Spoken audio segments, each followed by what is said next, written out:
No verão de 1938, enquanto a Europa vivia um período de tensão crescente, a França se preparava para receber a terceira Copa do Mundo da história.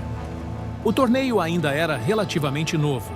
Apenas 8 anos antes, o futebol havia dado seus primeiros passos como competição global no Uruguai.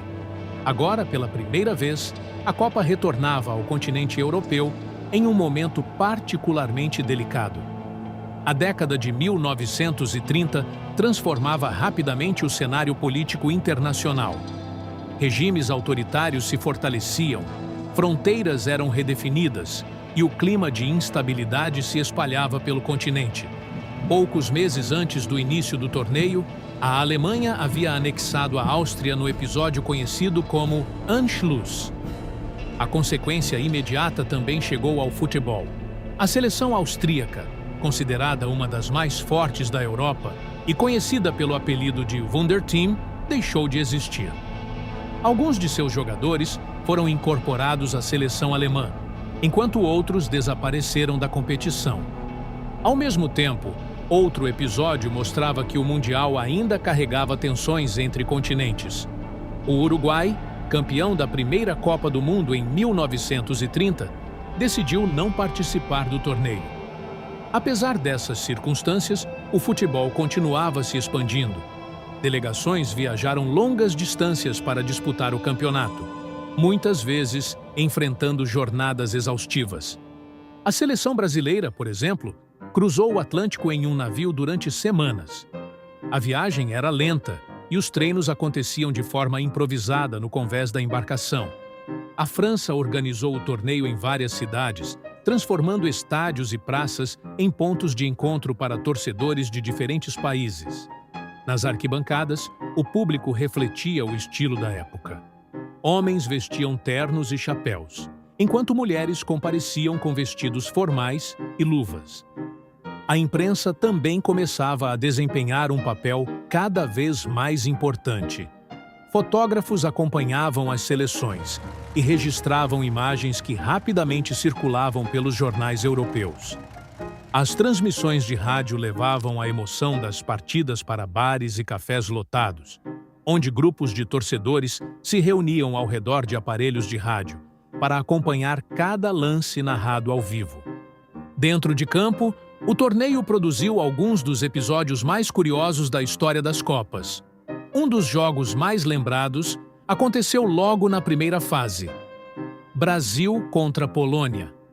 Sob chuva intensa e em um gramado pesado, as duas seleções protagonizaram uma partida caótica e emocionante.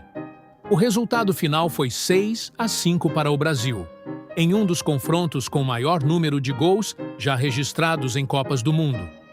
Foi também naquele torneio que o futebol europeu descobriu um dos grandes talentos brasileiros da época. Leônidas da Silva, conhecido como Diamante Negro, chamou atenção por sua habilidade técnica e pela criatividade dentro de campo. Apesar das histórias esportivas, o contexto político permanecia presente.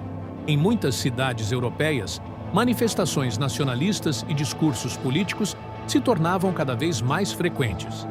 A tensão internacional crescia lentamente, e os jornais que celebravam as partidas da Copa frequentemente traziam nas páginas seguintes notícias sobre crises diplomáticas e disputas territoriais.